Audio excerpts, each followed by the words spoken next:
Hello and welcome to the Geekatorium Podcast number. Do you know what? I've made an executive decision, Matt. Made an executive decision. We're no longer. 39? We're not numbering the podcast anymore. Oh, we're not. Oh, okay. I've just completely forgotten where we're at. So no longer will we try and remember what the podcast number is. It is what it is. So welcome to the Geekatorium Podcast. On today's podcast, we are going to be discussing.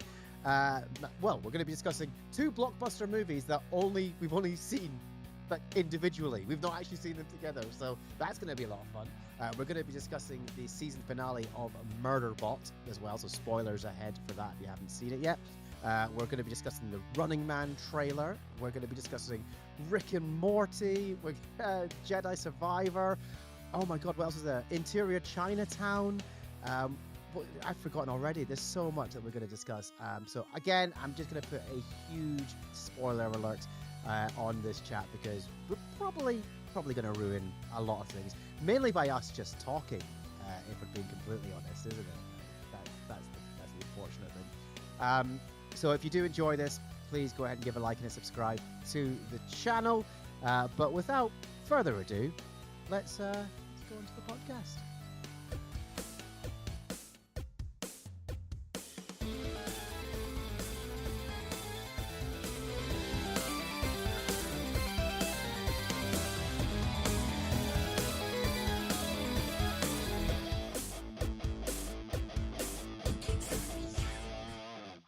Hey, buddy. Oh, hello. It's been a while, hasn't it? It's been about a month, actually, isn't it? It's been about a month.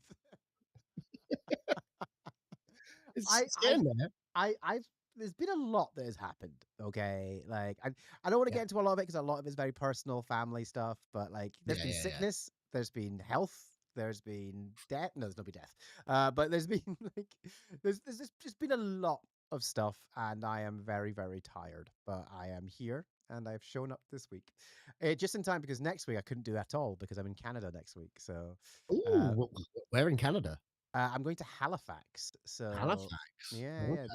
This is my third trip to Canada in 3 years now. So I've been to just outside Montreal. I've been to Toronto. I've been to Blue Mountains, and now I'm going to Halifax. So very, very excited. Long way to cash a check. Yeah, very much so. What was the name of the Halifax guy again? He was the Halifax guy, as far as I'm aware. That is on his birth certificate. He was born for that role. The Halifax guy. That's all we ever know. How are you? What's been happening? I'm all right. I've just been getting on with getting on. I worked at the Brighton Guitar Show. That was quite fun. Okay, tell me more. Yeah. I mean, I was just, selling pedals and saying, isn't this nice? Isn't this a good pedal? Though I did sell a pedal to this guy. And it was like, oh no, he's a really well-known guitarist. I was like, well, I've never heard of him. Looked him up. He's played guitar in about 10 of the James Bond movies. So I've at least heard him play 10 times. So that's amazing. He's not the guy who did the whole dang dang dang dang dang. I mean, like not the original, no. But he has played that. You have heard him play that. Oh my god, that's so cool. So yeah, that was quite fun.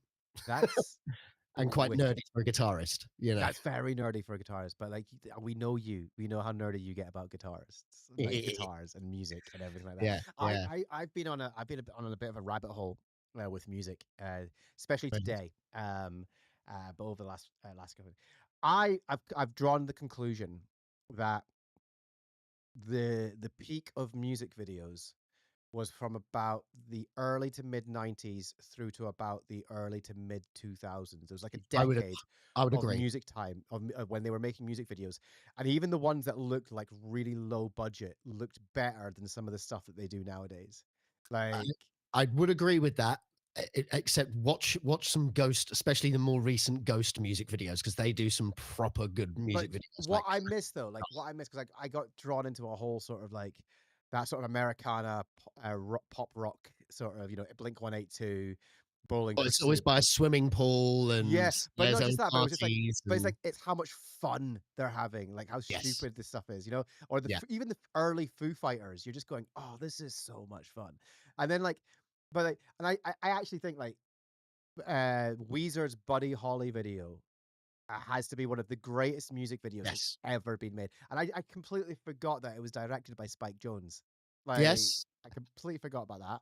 And used to come free when you bought a computer. Windows 95, Yeah. yeah. That did you know that they didn't know that that was happening? So Well, Geffen Records did that behind their back, and they didn't know at all. And then suddenly they exploded because of like a lot of Weezer's. Like, don't get me wrong, Weezer, and I love Weezer. I think yeah, they're a brilliant band, but a lot of their success can be took back.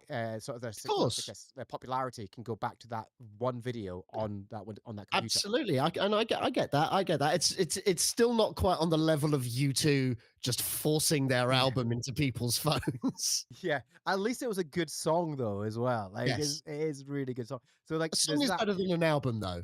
If it Mhm. had just been a song, if it had just Yeah, been a yeah, song, yeah, yeah, then yeah, yeah, yeah. 100%. But a whole album, that's a lot to ask. But That's an hour of your but time. like you've got like music videos like that. So you've got like Weezer Buddy Holly. I think is one of the greatest music videos that's ever been made. Mhm. Well, I mean, like if you go further on the, but even like sort of Black Hole Sun by Soundgarden is like a Yes. total trip of a music video. Terrifying. Brilliant music video, right? I mean, I know I'm staying in a particular genre of music here, but I guarantee if you even ventured outside of this genre of music, if you went into like pop and you went into other genres, the music video, God, even okay, Eminem's music videos were better in the '90s than they are nowadays. Yes. Like Yes. so His much songs were better. better as well. His Hmm? songs were better. His Songs were much songs were better. better. Songs were much better. But I think like Real Slim Shady, Venom. like was such Y an insane music video at the time, but it was so good, right? So hip hop had better music video. Like forget about Dre. Like that was a brilliant Mhm. music video. Mhm. Even though it was like a proper '90s hip hop video. Like here's the car on on risers bouncing down Hollywood. Like it was just like the proper thing. So I've just got this rabbit hole of like I really do think that music videos peaked then. Don't get me wrong. I'm not saying there's bad music. There's no good music videos now. I'm just thinking. I just think as a art form, as an art form, Oh, yeah.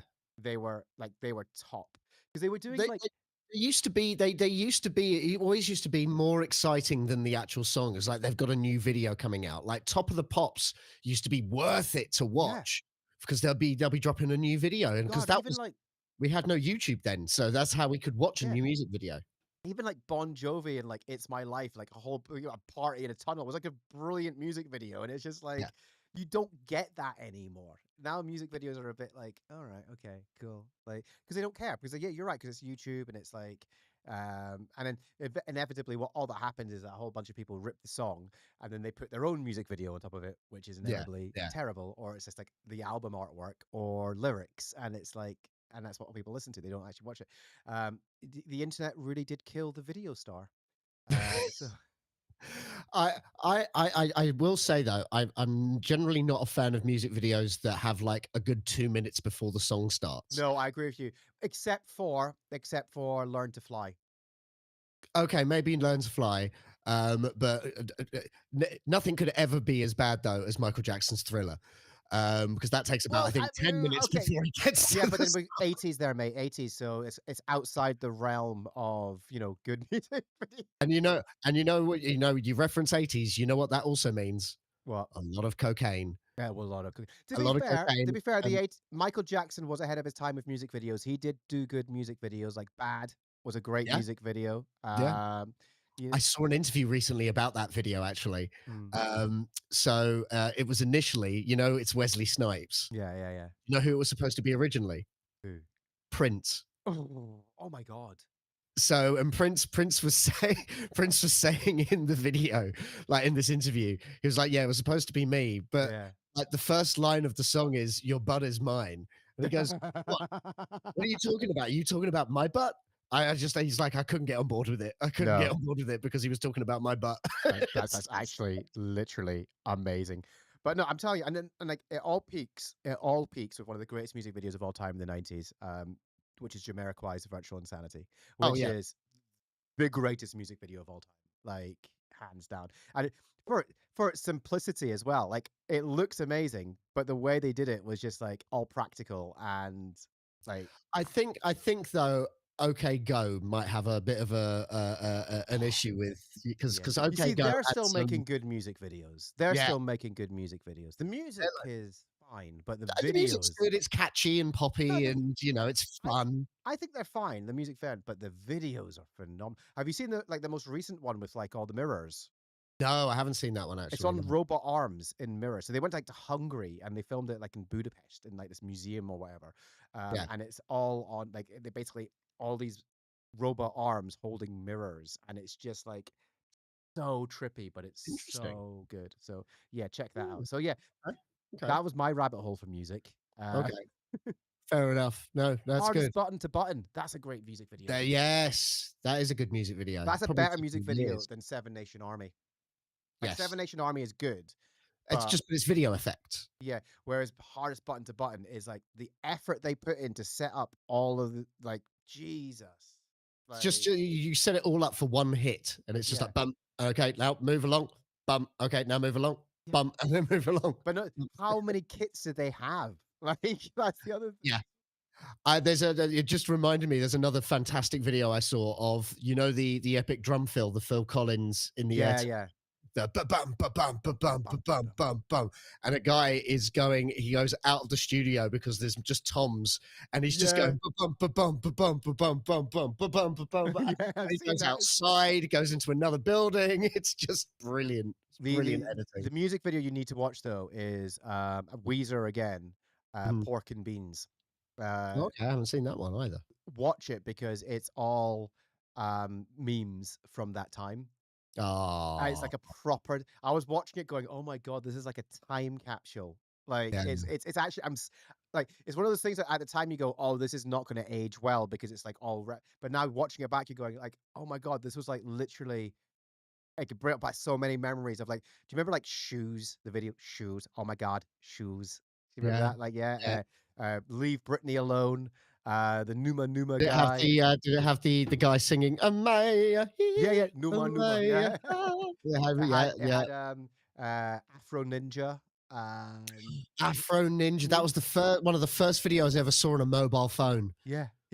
Star Wars Oh, Kid is on it as well. yeah, What else is on there? There's a Dramatic Look Gopher. Like seriously, go check it out. It's like literally the best time capsule of a video you'll ever watch. Like, because it's just like yeah, that is literally a snapshot of what the internet, like basically what when the internet was good, when it was yes. fun, when it was fun. Before politics took it over. Yeah, Yeah. yeah. Before the right learned that they could. No, sorry, we're not. This is not a political podcast. This is not a political podcast. Okay, shall we? Shall we? Yeah, Yeah. yeah, Let's talk about what we're actually supposed to talk about. yeah. Let's start I with think there murder. was something you forgot to mention that we were going to talk about in the beginning. What was that? Was it Ironheart? Did you mention Ironheart? I did not mention Ironheart. Should we start with Yeah. Ironheart? Yeah, because I think we both have some thoughts on it. Yeah. I I want want to to hear hear your yours thoughts first. first. No, I want to hear you first. Um, it's fine. It's fine. It's definitely it's a comic book show. It's not a superhero show because she is anything but heroic in the story. Mm. Because she battled with Wakanda to try and and that was hero stuff. And then it's like okay, I'm just gonna do crime. Uh, I'm just gonna do crime, and it's like okay, and I'm gonna dive straight into a bit of spoiler stuff here. It's like straight away, so spoiler warning. Um, even after all of that, it's like, well, crime, yeah, crime was bad. Crime was bad. I better fix my crime. So what am I gonna do now? I'm just gonna make a deal with a demon. It's sure, why not? I mean, like, so really, we're supposed to root for this not very good person. Again, it's fine. The performances are all fine. Everything about it is fine, but it's very difficult to root for someone who is just bad. They just make constant selfish decisions throughout the whole show. So here's the thing. I would love to agree with you, but I couldn't make it past the first episode. Oh, really? I watched the first episode and I was just like, I don't think I want to dedicate any time to this. Oh, really? Like, It's it's fine. No, it is. It no, no, no, is no, no, no, fine. no, no, no, no. Listen to me. Like, honestly, listen to me. Listen to me. I'm not saying it was bad. I'm just saying I was like, I don't think this is worth my time. I don't think this is for me. Like, I just went, I don't think this is for. This is the first because I'm one of these people who very much says like, if you don't like something in the MCU, if you don't like a nerding, just admit that and say it's not for you, and let's walk Mhm. away from it. You don't and don't let it consume you. And I watched episode 1, and listen, I think I need to watch it because I think I should. But I watched the first episode and went, "There's nothing here for me." I didn't like her. I didn't like Yeah. her. I Yeah, like I get it. I get it. I didn't Yeah. I didn't remember, and the problem is as well. She was set up in Wakanda Forever. Now Wakanda Forever, I didn't think was that good either. I thought it was a bit of a mess of a They film. should have recast him. I think the knee-jerk reaction to just write him out was, I Well, I think, had no poor problem choice, with that. unfortunately. I had no problem with that. Like, it was just the movie felt a bit overlong in places and over expositiony and just Mhm. dragged a lot. Introduced Ironheart, and it was like, oh yeah, you seem quite cool. And then it was just like, that was what? How many years ago did that come out? And it's taking this long for the TV show to come out, and it's just 2022, I think it came yeah. out. So 3 years Yeah. between her introduction to actually getting her show off the Yeah. ground, and it just felt like I'd pretty much forgotten who she was and like what type of character she was. And then they all came up, and I was like, huh, I don't care for you. Yeah, she's all the other characters are really good, and Yeah. there's this relationship that she has with the AI character. Mm. There's a little bit of a thing of just going, "Hey, AI can be your friend." There is a little bit of that, I think, is going on in the message of the show. Is this after the backlash to their intro to Secret Invasion where they Quite used AI? possibly. Yeah.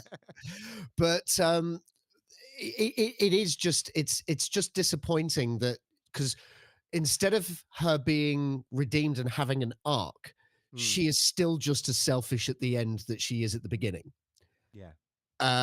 So there needs to be some sort of redemption for her season 2, if they get a season 2, because it is just disappointing, because all these characters unless she's supposed to be set up as a villain, and she's not a villain at all.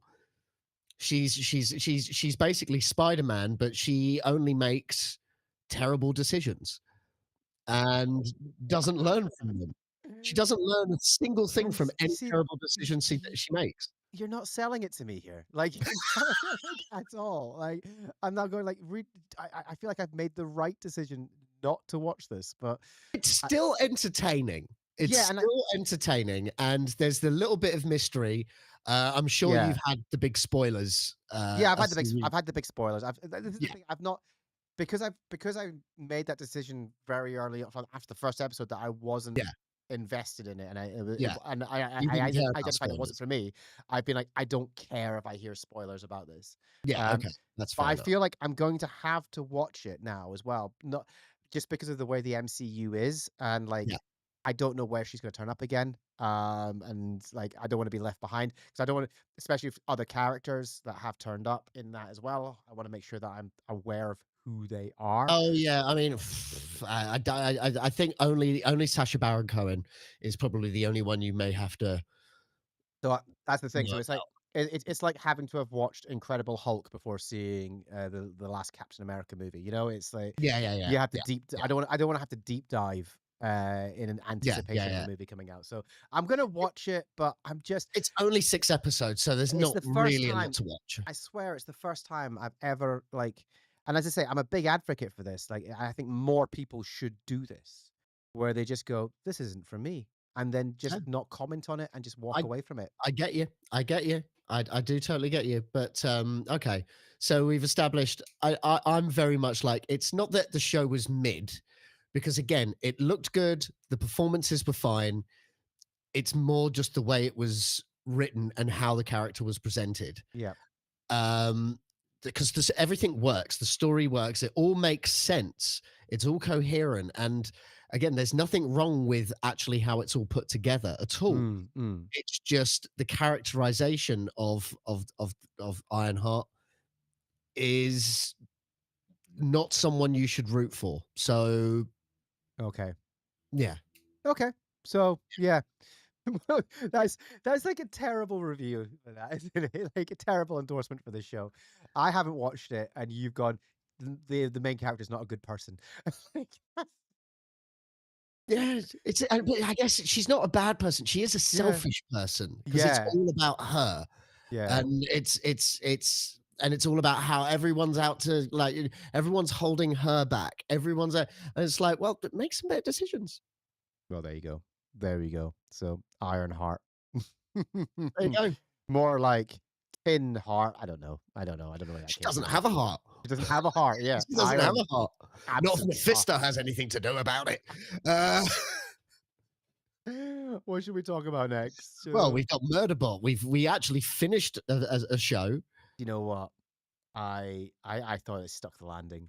I really did. I really I thought I the thought last episode was weird. it was a weird last episode. It was like because yeah, the second to last episode felt like the last episode. Felt like it should have been the last episode.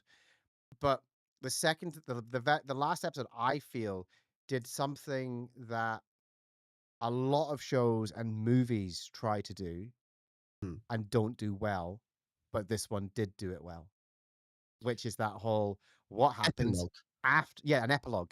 Yeah. And this one actually, you're right, it was weird because it was like, wait, this is an epilogue episode, but it was actually an epilogue episode that was done well, I feel. Like Yeah. it all made sense, it all worked. There was good pacing. The story, it was nice. And then like I feel like as well it's left it on, they could go two ways. They could finish the show now and that's it. It's fine. Like they could just finish it. And it's It's been renewed for another no, season. I know, but I'm saying they I know it has. They could finish it and it's done, but yeah, it's gonna be. Thing is, it's based on books which continue on. Yeah. And from what I understand of the books, I haven't read them, but what I understand, he's the only continuous character throughout the books. Okay, so it's like now he meets new people, and then he Yeah, meets new people, and then he exactly. meets new people. So I mean, listen, what's it? David Dasmalchian, he's about to he's a busy boy, this mm, guy, because he's about to be Bison in a Street Fighter movie. So he's gonna be busy, and he's always doing something. Um, Everyone else, I mean, it was a nice bittersweet ending. It made mm. sense, and also for the David Dasmalchian character, what was it, Garathan or Yeah, whatever? Garathan. Yeah, Um, it was a lovely circle for him, wasn't it? Like to Yeah, he had the arc, and obviously he obviously learned his true nature by absorbing his personality for that short time. yeah, He obviously learned and was accepting of him, and that was actually that scene at the end where he's like, "Okay, you need to check the perimeter." He's like, I get it." yeah. Um, It was nice as well. I feel like that was a really good example of show don't tell as well in terms of mhm, writing and storytelling because yeah, it was literally like as you just said there, he learned everything about Murderbot and actually became to a place of like we accept that I, the one person who spent the entire series telling everybody that we should destroy really, you, walk yeah, away from you. Now yeah, I'm the one crying because I know you're leaving. Like I'm yeah, trying to persuade you to stay. That you're right. It's like he learned that all from that download of the memories, and that wasn't like explained. That was no one turned around and said, "Oh, because you did this, that meant that you let that." No, no, that was great writing. Like, because it was like yeah, and performance. before. Oh Like my god, yeah, performance. He was fantastic. I mean, he was the best actor in the whole show. yes. Um, Well, yeah, yeah, yeah, no, yeah, he yeah. were. I mean, Skarsgård coming a close second, but and then everyone else hamming it up a little too much. I feel really bad. I've forgotten. I don't know any of the actors' names. I can't remember any of the characters' names. The thruple, they're all so bad. Yeah, They're they all were a bit so annoying. bad. Yeah, they weren't they weren't the greatest. I think it was more to do with the actors than the conceit of the characters. Like Yeah, yeah, yeah, yeah. the characterization, they were funny. It was a funny situation, and it was well written. But yeah, they were very over the top. Like They're not good actors. yeah, yeah. Not good actors. It's a good show with some terrible actors in it. It's a really good show though. That's the thing. Like actually, by the end of it, like as a story, like you're going through, going, I wonder how this is gonna. Like it kept me in. It kept me in. Like the show kept me going. Do you know what it could be like? And it's actually quite close to it, but it's just it's like a more dramatic Red Dwarf, Yes. and Crichton is the lead character. I That's mean, kind of what it is. that's like the dream, isn't it? But you know what? Okay, I'll give you another one. It's like the best parts of It's well, not the best parts. Right? It's like Red Dwarf, like a little bit like Red Dwarf, that weird sort of sci-fi setting Mhm, with Crichton's the main character. But it's also like the Mandalorian as well. The focus is on this one character, mhm, and I hope, and I think because they're basing it on books that are very well received books, like I like mhm. there's two Apple TV shows now that are based on books that I'm like, I have to go read these now. One of them is Murderbot, the other one's Silo. If you haven't watched that, Okay. Silo No. is incredible. And I need to read the books that they're based on. Um, but there's like one of the problems. Like I think I don't know if I've spoken to this before, but th- the Mandalorian could have gone for like 30 seasons. Mhm. It could Yeah. have gone if they had stuck to the premise of the first season. Yes. Well, it just should have been, yeah, the lone samurai on just going on adventures with the Grogu should yeah. have been one season arc, pitch Grogu character, moves on to a next and does another character arc, does another character. And they could have done that for maybe not 30 years, but you know what I mean? They could have done it for like Yeah. 10 seasons. They could have done that where like every season he has a new thing that he's tasked with that he does. Mhm. And along the way he has these and that would have been amazing. And they had to screw it up with the Boba Fett, the Book of Boba Fett and bringing back Grogu and their season 3 is forgettable. Um, it's the I feel like with Murderbot, if they stick to the books, from what I understand of the books, then it is going to be like he is the one main character throughout the entire thing, and he goes from place to place, meeting and having a new adventure and learning more about himself and humanity and so on and so forth. And I feel like that could elevate it above sort of something like the Mandalorian very, very Yeah. quickly. I don't think it was as good as The Mandalorian. I No, I yeah, don't but it was entertaining. I don't think it was like, "Oh my god, this yeah, show." I never I had that. 100% agree on that, but I feel like it's one of these shows that could be as good as The Mandalorian. Like, it could be as good as I feel like it's a show that could grow. Um, Yeah. I feel like it's season 1 of Murderbot compared to season 3 of Mandalorian. Like, if you look at that sort of trajectory, Mhm. I'd put Murderbot season 1 slightly above season 3 of Mandalorian. I mean, yeah, but, this podcast is probably better than season 3 of Mandalorian. Man, we were burned by that last season, weren't we? It's I mean, again, it wasn't terrible. No, it was just really it was the Bo-Katan show. It It was was like yeah, it was the Bo-Katan show. Yeah, yeah, it was all about her well, but even this is the thing though. This is what Pedro Pascal said, and that's a fair comment. He says, "Yeah, but now Bo-Katan is the Mandalorian." yeah, but still, it was cool. They yeah. Anyway, I'm getting started. I enjoyed the first season of Murderbot. Was it the greatest show on earth? It wasn't. It wasn't season 1 of Ted No, Lasso. Like, no, it wasn't season 1 of Severance. It wasn't season 1 of Lost. It wasn't. but you know what? It is good and it's worth a watch, and it still continues. Like, I really genuinely, hand on heart, believe now that like Apple TV Plus is putting out some of the best Oh, TV. it's put out some great stuff. Yeah, yeah. Like, Do you know what it? Do you know actually? Do you know what? If now that I think about it, do you know what feels like? hmm, It feels like someone has made a live action version of a radio show, of a radio yes, play. yes, It feels like a radio play yeah, because of all yes. of the narration The and ro- the inner monologues, and when I think that's how it feels. It's like a radio play. It's fun. And you know what? I laughed intentionally a Yeah. lot through it. There are some fun bits. There are definitely some fun bits, And and I love that for like 3 weeks in a row we got a recap of the episode, and every week they showed the woman's head blowing up, yeah, and I enjoyed that. I it did was enjoy that. it was very, very good. So if you haven't seen Murderbot yet, watch it. It's worth a watch. It's definitely It worth is a worth a watch. watch. They're not long episodes. They're as long as an episode of Family Guy. It's Yeah. like 25 minutes an And episode. let's be honest, no one's watching Family Guy these days. So No, it's not even Seth MacFarlane. no. So watch Murderbot. It is worth the watch. Okay, Yeah.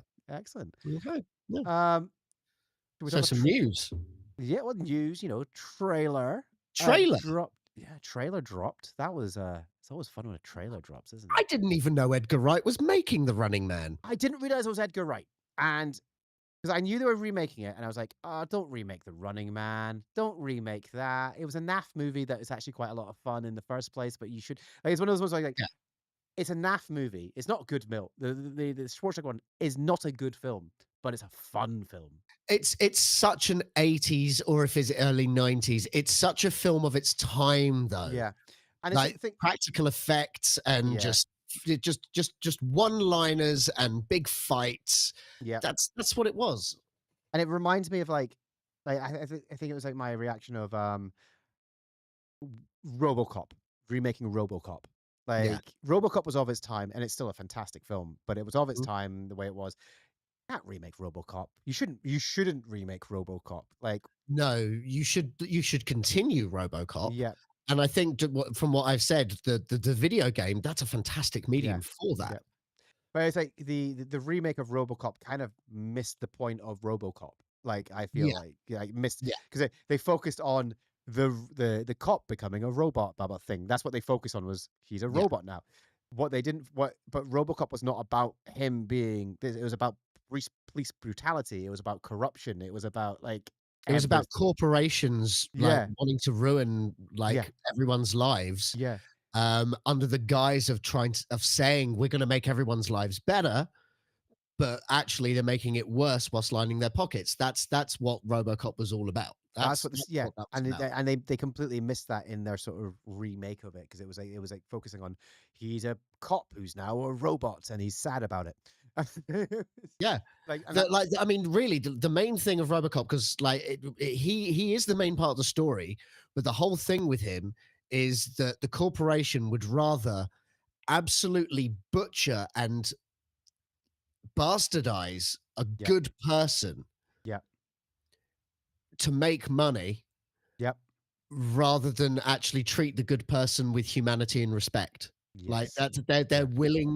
willing to really, and when you say corrupt, they're willing to corrupt their own souls in order to make a quick buck.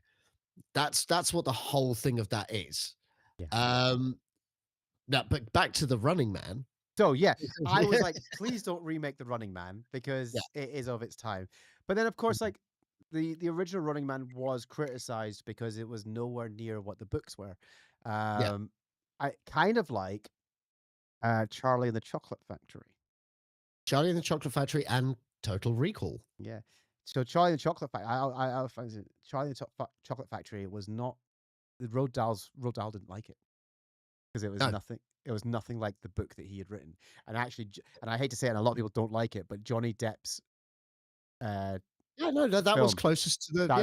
that was closer to the books than the actual. Anyway, Even the Oompa Loompa songs were from the book. They were the yeah, same exactly. songs from the book. Yeah. So I've looked, I watched the trailer and I've gone, actually, this looks good. It's a different concept. It's not about a prisoner No. being put in there. It's about a guy the Running Man is a TV show, and a guy signs up to get himself out of the slums.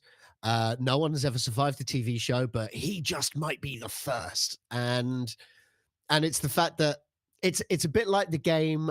What's that game that was Manhunter? Mm, There was a yeah, yeah, Manhunt. Hunted. Yeah. It was the video game where you're a criminal that's put in and you just got to survive for a TV show where everyone gets a chance to kill you. Um, that's interesting. I mean, I've never read the original book, so I don't know. But the film looks good. It does. It looks good. It looks like it's got some of those humor elements that were in the 80s film as well. Like it And has. Edgar Wright is doing it, so it's So, gonna and that's have the thing. It's humor. like if there was one person that you'd want to direct it, like I think they've got the right person, like to do it. Like, I mean, at least it's not like Zack Snyder. He would shades of brown. Yeah. But now we could talk about the James Gunn Running Man movie. at the Snyder cut of the Running Man. It's It's got to 8 be Henry hours Cavill. long. God damn it! It's got to be Henry Cavill. 8 hours long because making it longer makes it better, apparently. This is all in slow motion. Uh, Oh, but no, yeah, I think it actually looks pretty decent. Like I think it looks different enough from the original film, but it has that sort of Hunger Games feel to it as well, which I'm okay with because I enjoyed the Hunger Games, the visuals of the Hunger Games. I enjoyed the Hunger Games films, and I thought the visuals of the Hunger Games films were fantastic. Mhm. Um, I just feel like as well. I just feel though like in the current political climate of America, I'm like, how soon? Yeah, How it's soon? How soon until Fox yeah, News like endorse the. yeah. Oh, it doesn't feel like it's too far away, does it? No, no, and No. it's incredibly sad to think about. I laugh with a tinge of sadness. So Going to watch it and enjoy it. I think it's one that I would actually like to go see. Um, yeah, I didn't see the because like this it's that thing of Total Recall was supposed to be more oh, closer to the book, the Colin it was Farrell one. awful though. I wouldn't have said it was awful. It was so It just it meandered. It yeah, was yeah, it didn't get to the point. Um, it just and it wasn't as fun. It just took itself too seriously. yes. That was the problem with it. Exactly that.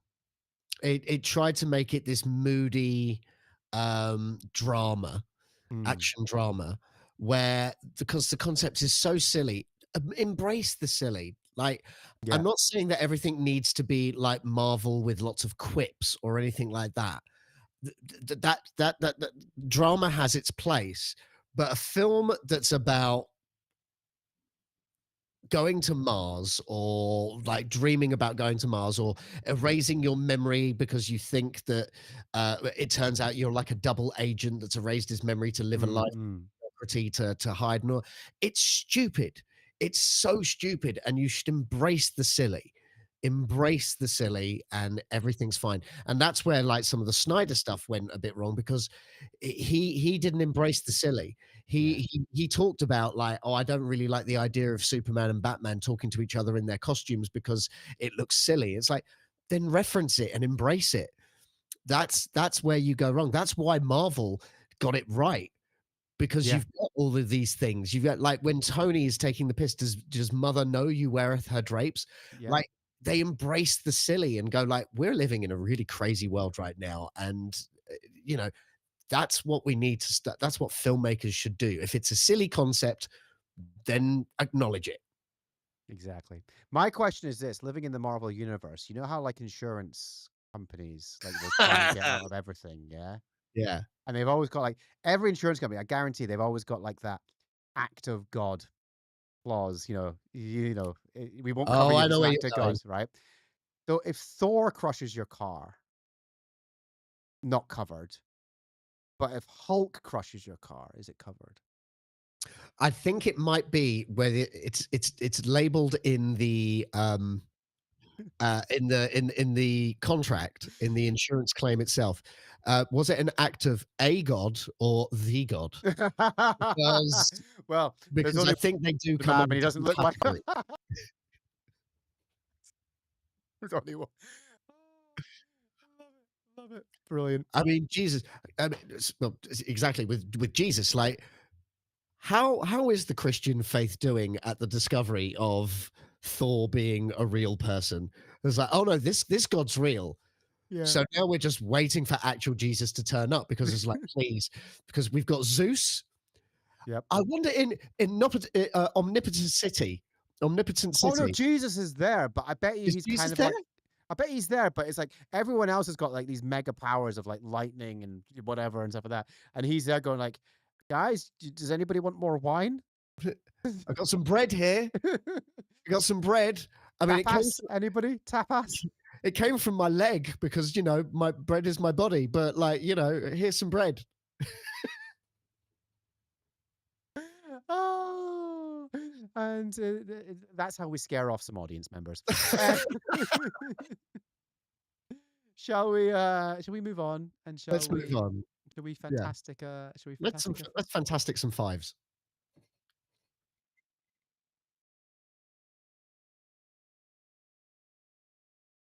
That's not playing for me. I'm here. Fine. Yeah, it's not playing for us. Cool. I don't Okay. even know if it's finished yet, so that's not come through at all, the theme music. So I have no idea what happened there. It's Never finished. mind. Don't worry. Okay, it's cool. Shall I start? Yes, you can So start. Come on, we tell. for those listening for the first time or coming back into our Fantastic Five, it's just five other things that we've done or watched or played or whatever in the time that we've been apart from each other. So number one for me, I'm going to start. I as a lot of people know, I am a huge Jurassic Park fan. Like it's my favorite movie of all time, and it is definitely a franchise of diminishing returns. It is like literally, it is like like it kind of goes like you got Jurassic Park right at the top there, one of the greatest movies ever made. Hmm. Lost World is fine as a I follow like up. the Lost No, no, World. no, no, no, no. It's fine as a follow up. I enjoy it. It does what it does. It does what it needs to do. And it was the only other one sequel based on a book written by the original author. So Yeah. fine. Yes, he wrote that book because Spielberg wanted to do a sequel, but regardless, whatever. Then you've got Jurassic Park 3, which I actually have rewatched and gone, actually, do you know what?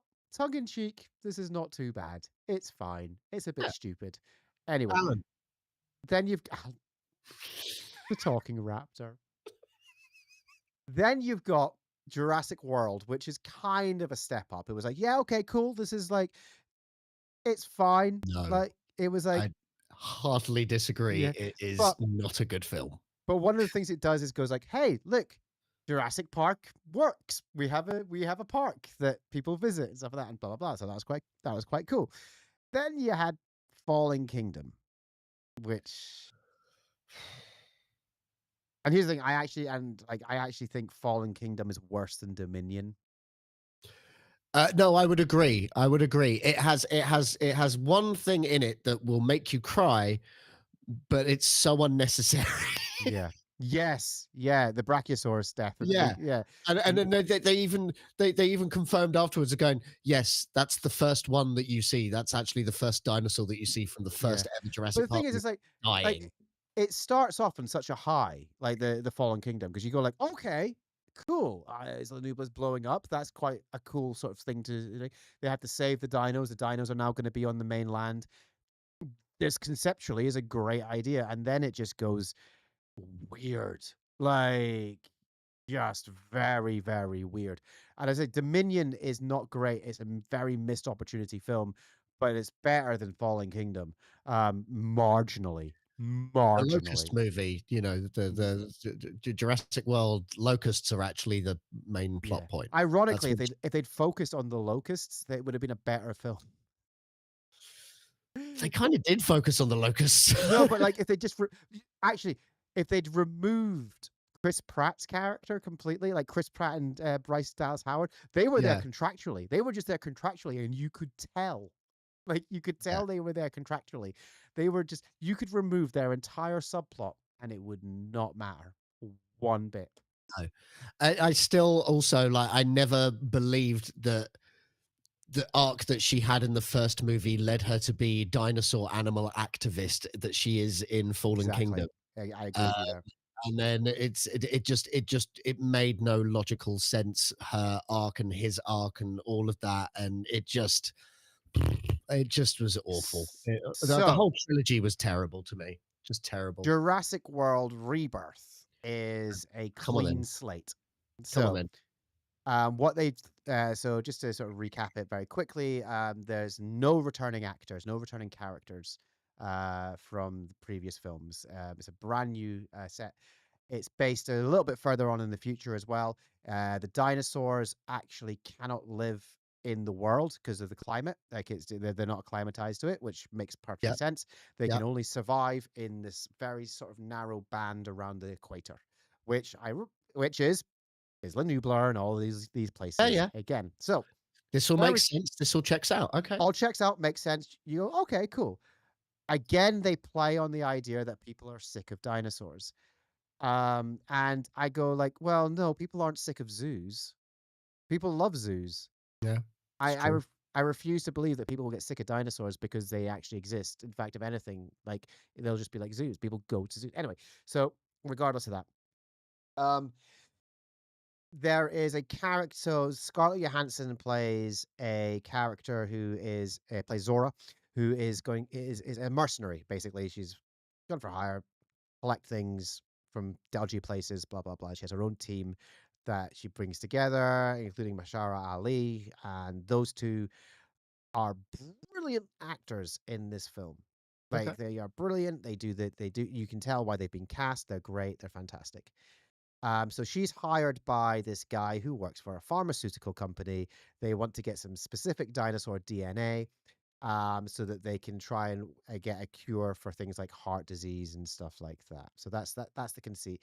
They have to go to an island, a specific island in this area, and retrieve the DNA.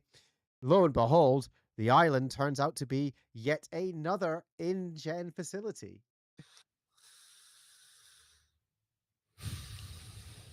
Okay. And and this is where they were doing some more experiments on creating other types of dinosaurs. So we Yeah, have, I've seen the toys, so, yeah, we have the two main ones are the Mutadon, which is a raptor, and a pteranodon mashed together.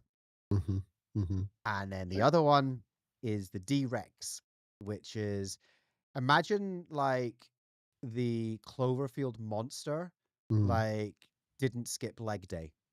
It looked like a Rancor that I've Yeah. seen. The Well, toy yeah, looked like a Rancor. Cloverfield monster meets Rancor. That's exactly what it is. Mhm, And it's okay.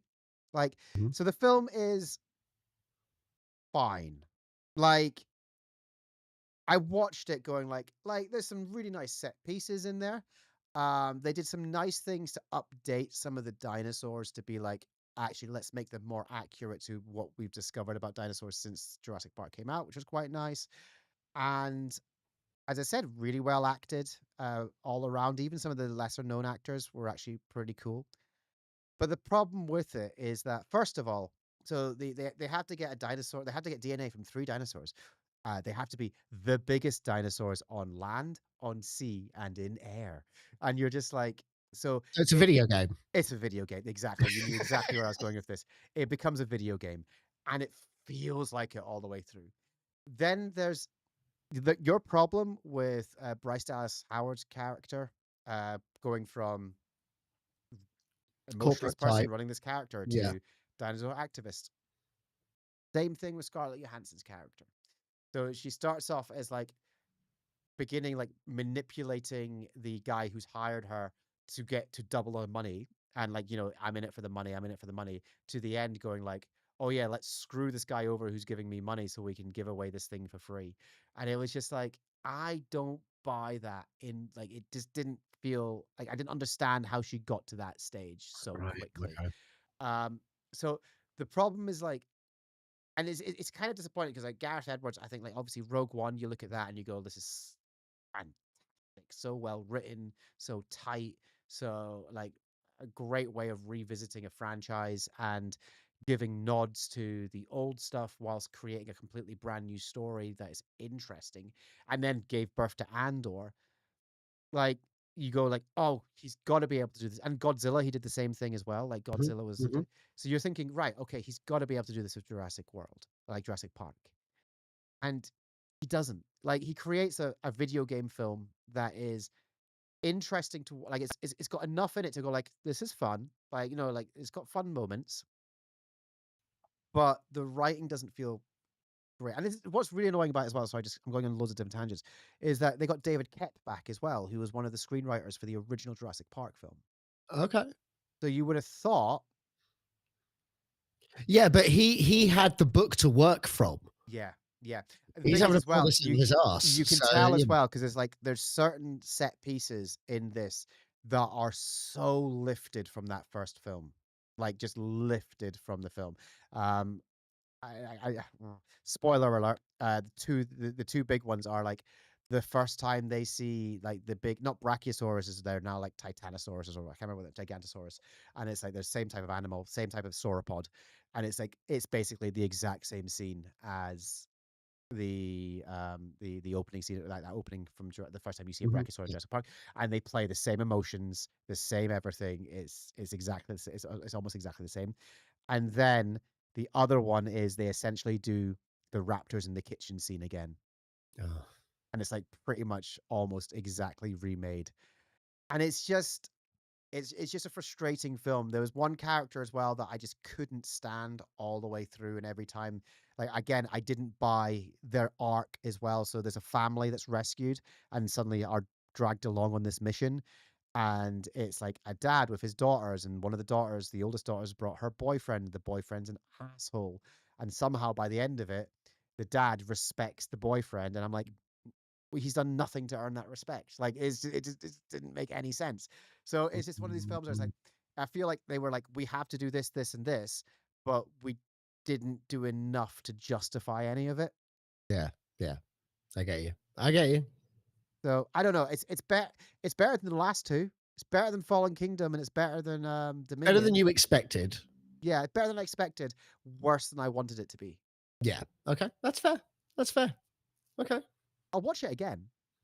Okay. I mean, after what you've said, I still want to watch it, Yeah. but I just can't be Oh bothered no, to no. see it in cinema. It's worth a watch. Like as I said, some of the set pieces are really good. Yeah. Like really, really good. And some of the acting is fantastic, but some of the characters are just written terribly. Like some of the writing is just terrible. But like the bad guy is like so over the top bad guy. Right. Like you're Okay. expecting him at one point to go, "I did this for $1 billion." Like Okay. you know what Yeah. I mean? Like just so over the top. Well, And it's like like Rafe Spall in Fallen Kingdom was so bad. yeah, it's just it's kind of predictable, Okay. but that doesn't make it a bad film. I actually enjoyed it. I I mean, enjoy. Jurassic Park itself was a predictable movie as well. Like we knew what was going to happen. The minute we went into the cinema, I was Yeah, just like, well, some dinosaurs are going to run around. yeah. But you know, it was worth. Anyway, so there you go. That's Jurassic World Rebirth. It's worth a watch. But I think I think maybe it's time. Basically, I think the studio were so preoccupied about whether they could make this film, Hey, they didn't stop to think about whether they should. Um, so yeah, I think it's time for like I think it's time to maybe let the Jurassic series just go extinct. it's never going to happen, dude. No, it's It's never never gonna going to happen. happen. Never gonna happen. At some point, they'll just. Do you know what they'll do? They'll do Harry Potter and they'll turn it into a TV series. They'll do the Oh, original well, book they did. as a There was TV Camp series. Cretaceous, which is actually quite fun. Um, Yeah, the kids show. but yeah, okay, yeah. Over to you. It's my turn. So a film that I've seen that you haven't seen, probably one of the most talked about films of the last couple of years. Everyone has been anticipating this movie. Some people really wanting it to succeed, to start a new cinematic universe, and another few people who are so desperate for it to fail. They don't realize that if the film were to fail, they wouldn't get the Snyderverse back. Just let They it just go, guys. Just yeah, let it go. the Snyderverse is gone. Even if this film were to fail, it would. And I saw Superman. I saw James Gunn's Superman. What was originally called Superman Legacy is just called Superman. And I can see why they dropped the legacy from the title because it has nothing really to do with legacy to a point, I don't think. Hmm. Um, what I will say is this: it's a good film. I enjoyed it. I want to see it again. I really, really do. Okay. The thing that I don't like about it is that it feels very much like a sequel to a film that we haven't seen the first one of. Hmm. Okay. Um, the film starts off, and this isn't a spoiler. This is I'm not going to go into the nitty gritty of what it says, but it starts off with some writing, and so the start of this DC universe is that superheroes, metahumans, have been around for 300 years. Right. And that's sort of the beginning of it. It starts with 3 centuries ago, metahumans became a thing. 30 years ago, um, Krypton was destroyed, and they sent their son on a rocket ship. 3 years ago, Superman revealed himself to the world. Mm, mm. 3 weeks ago, this happened. 3 minutes ago, this happened. And it starts with basically the trailer. It starts with him falling in the snow. It basically was like 3 minutes ago, Superman lost his very first battle. Wow. Okay. That's how the Okay. film starts. That's that you're boom straight in it.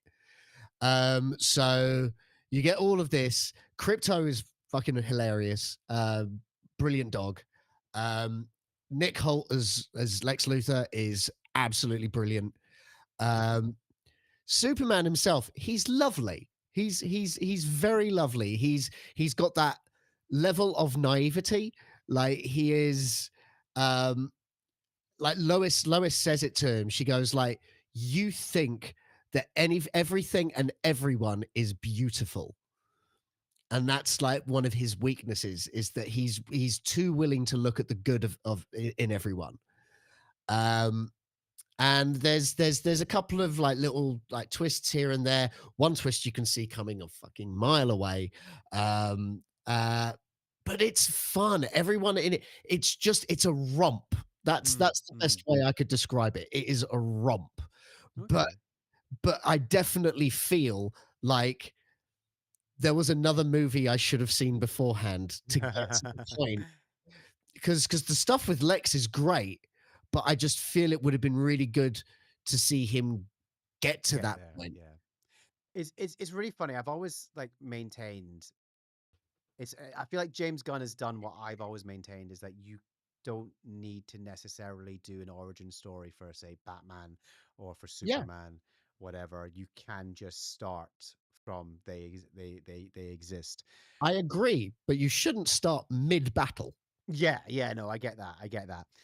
So is it this Oh, morning? really? Yeah, so Everyman Cinema does like a babies screening of films. So that's how I went to go see Jurassic. We went to go see Jurassic World with me, Uh, my wife, and my 8-month baby.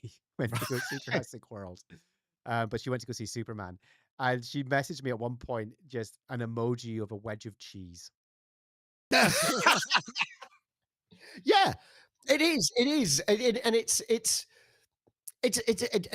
in a way that I think is actually endearing, because it is Yeah, actually what Superman should be. yeah. He should be the cheesy character. He's Captain America. Hmm. You know, he's the guy that says language and all of that. He's exactly that kind of thing. Like this isn't again. I'm not going to go into, because you know there's a big kaiju Yes, in yeah, it, of course, yeah. and there's a bit where they're fighting it, and he goes, "What we need to do, we need to get it away from here so we can, like, don't kill it. We need to study it." And Mr. Terrific's like, "Oh, come on, man." And it's like, so that's sort of the level of like the difference between Superman and the other heroes, is that he's like, no, let's not kill. Let's figure out what this thing is and see what we can learn from it, and what, like, but everyone's just like, no, we just need to fucking kill it, you know? Uh, it's like, but that's what it is. I'm gonna go see it this week. Like I think I might actually go see it tomorrow. Tomorrow Yeah. evening. I'll give you my proper thoughts on it. But yeah, it's interesting. It's been absolutely panned by critics, which is the crazy thing. I think it's been panned by British critics because Yeah. it has been getting good reviews. Like it's got like an 81% fresh or something like Well, that the on, thing is, on Rotten it's the Tomatoes. audiences seem to be enjoying it more than the critics, which I've noticed a lot recently. Is that audiences are enjoying movies a lot more than critics are enjoying movies. Um, so Yeah, but as I said, I think it is British critics, because in America, critics seem to be loving it. right, okay, okay. Like every reviewer that apart from maybe like one or two, but the whole thing with Rotten Tomatoes is like that 81% fresh is not audience score. That's a collection of all the critic scores and averaged at 81%. So that's sort of what's going on. So it's done well enough for that, and it's made a bunch of money. And it is really, really good. It's very sweet. It's very cheesy. Lois is really good in it. Mm. This test marker is actually really good in it, like very funny. She's a great like little character. Um, Alan Tudyk does the voice of one of the robots. and is essentially just doing his K2SO voice. Okay. Yep. Um, but he's still brilliant. There was definitely one line of dialogue that I was like, okay, that's probably one of the clunkiest like lines, and it's the girl who plays the engineer. Yep. Uh, and it's just this one line that really is like it's the only line you get from her that's like, okay, well, this is basically you saying who you are. It's your one bit of character actualization. Got you. Got you. Where she just sort of he says something and she goes, "Yes, I know that, Lex, because I sacrificed my humanity for you." Like, oh, it was just so On the like, nose. yeah. It's just like, okay, no, we get it. It's like we didn't need it just felt like such a forced line. It was like she has no other real lines of dialogue in the film that says anything other than because that's she does a lot of fighting and does a lot of Yeah. uh, Yeah. Yeah. uh. Got you. That's really all her dialogue. Oh dear. Guy Okay. Gardner's great. Guy Gardner's great. They're all great. It's interesting. Yeah, I'm gonna see it. I'm gonna see it. I'll hold my You're gonna judgment say it, back. yeah, I have a feeling that you'll feel the same as me and that you'll like it, but you'll feel that there's just something a little off. Like I'm teetering between it being a 7 or an 8 Right. Right. Got you. out of 10 because it's like some moments you're just like, oh, this is really good, and then some other moments where you're just like, I just feel like that maybe could have been Whereas better on whereas your I'm score. on Jurassic World Rebirth is a firm 5 out of 10. There you go. Yeah, Yeah. yeah, yeah. Okay. Cool. Fair enough. Okay. Cool. Okay. I'm gonna check it out this week. As I say, before I fly to Canada, I'm definitely gonna go see it. So Excellent. Okay. Well, I'm looking forward to discussing it in spoilery terms with you. nice. Nice. Brilliant. So, Um, tell me, what's this next thing you want to talk about? I'm gonna talk about Rick and Morty because there's the new season that's coming out on that's been out on um Channel 4. I've been Right. watching it. I haven't watched it in ages. Yeah, Ages. don't, don't. It's bad. The last episode I did see was previous Leon. That Yeah, was that was the last episode I saw. it feels like it's it feels like it's having its Simpsons time now. Right. Like it just feels like I'm watching it going like I'm not enjoying this anymore. Like it's it's not good anymore. It's doing the same thing over and over again. It's trying to chase the highs of when those cultural well, I say It's trying to be cultural South moments. Park. It's trying to be South It's Park. the problem with Rick and Morty is first of all, its fans are the biggest problem with Rick and Morty. But the other problem with Rick and Morty is that it thinks it's bigger than it actually is. It thinks it's more culturally relevant than it actually is. Outside of its fan base, Rick and Morty is not that culturally relevant. It's just another Adult Swim TV show that is a bit strange. And like, yes, it has a very loud, very devoted fan base. Don't get me wrong, and I have been part of that. But outside of that fan base, if you spoke to random people in the street and be like, "Have you seen Rick and Morty?" They'd be like, "No." Yeah, ask them, "Have you seen The Simpsons?" Yes. Do you know what I mean? I think also it that thinks it's The Simpsons. It thinks it's The Family Guy. It thinks it's as big as those shows, yeah. but it's not. And the problem is that when it has had those cultural moments like Pickle Rick and Intergalactic Cable Television, and like those ones Yeah, that yeah. were like where people did like there was a lot of people talking about it. It's now basically trying to chase and recreate those moments again, and you feel like it's trying to create them again. Like it just feels a bit hollow, you know? I think it was getting to that point, but, then the whole thing with Justin Roiland kicked Yeah, off. yeah, Um, and, I think that turned a lot of people off of it, and it then it basically was like, "Okay, this is as high as you can get," yeah, because of what happened, it's like, "No, you now can no longer be up here with the rest of everything else. You unfortunately, you screwed the pooch." Like, yeah. they and they did. Yeah, and I think it has to again, just like with Jurassic Park, I think it needs to die. I think it needs to be let go. I think and again they won't because such a devoted fan base to it. Again, you say that actually. I mean, they might, you know. I think they should. I'm watching it now, going like, it's it's a shadow of what it used to be. It's just repeating stuff again. It Yeah, it feels like it feels like it's had its Simpsons moment where it's like Mm. we've early success, massive high. Now it's just a shell of what it used to be, and it's just never reaching the heights that it used to. Yeah. I'd rather watch Solar Opposites, I mean, I gave up on that also a long time but ago that's as saying a well. lot. I'd rather watch Solar I mean, that was Opposites. Justin Roiland as well. So Yeah, exactly. And Solar Opposites was a mess, and Solar Opposites wasn't good. The best thing about Solar Opposites was miniaturized the people. miniaturized people. So like, I think I the completionist in me is going to make me watch it all. Except to Ironheart. Mm. I will, but it's going to be a slog. It's going to be a slog, and I know it. I know it. So yeah, Rick and Morty, let it die. Let it Let it die. die as well. You just want everything to die.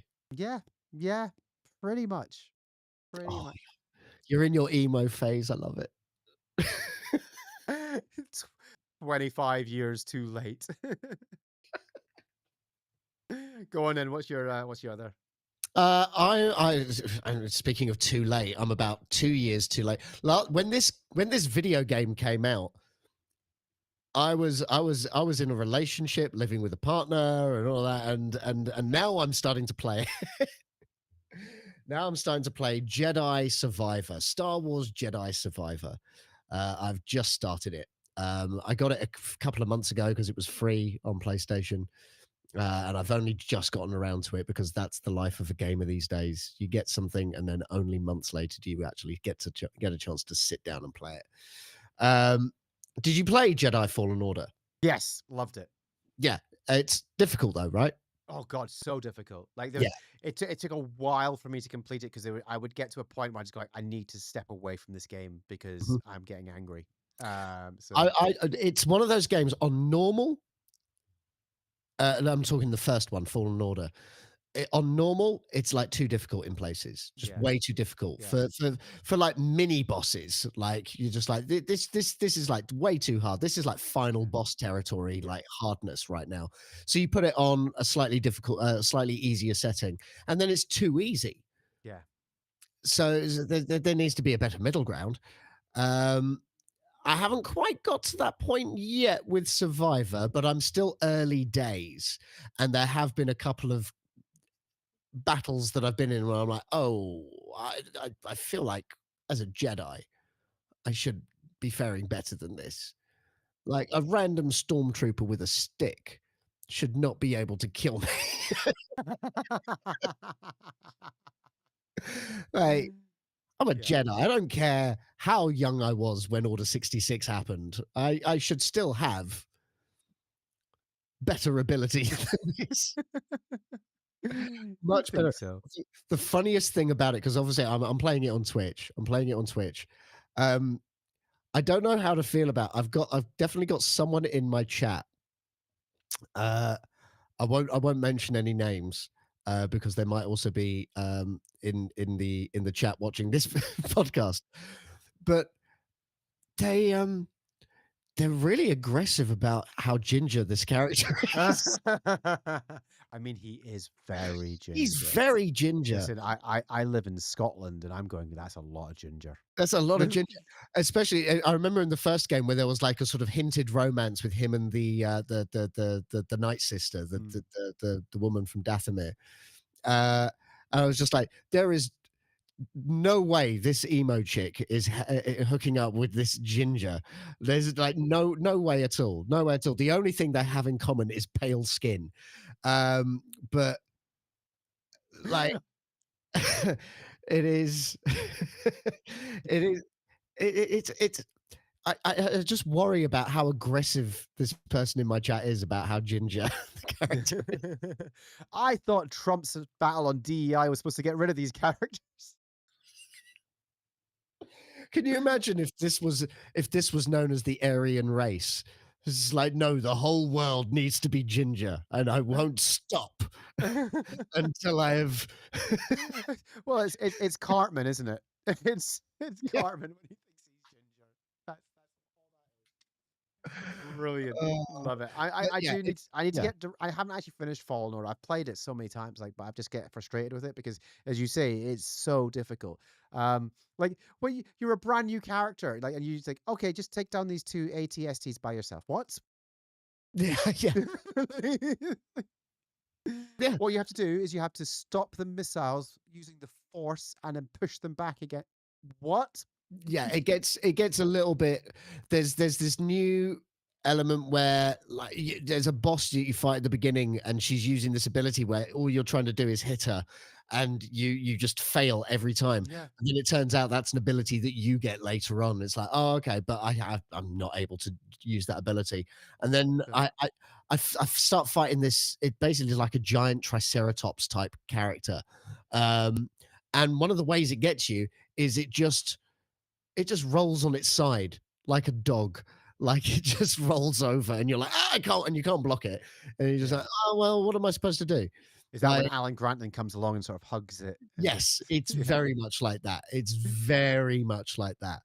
Um, so far story-wise, I'm not deep into it, but it's interesting, so far. It's a good continuation.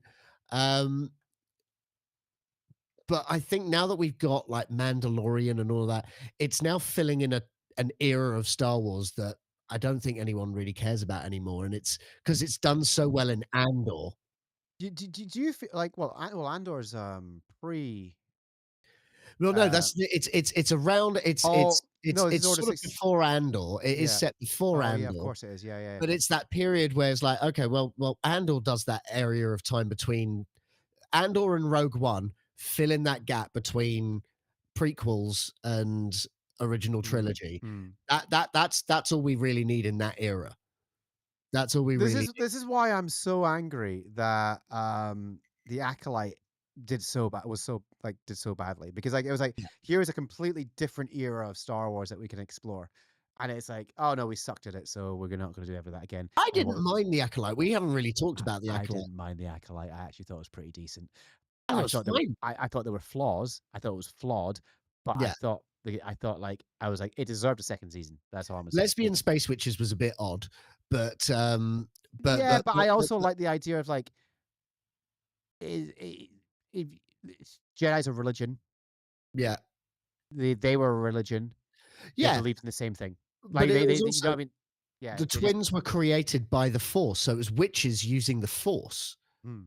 That's what I sort of thought was kind of interesting about it.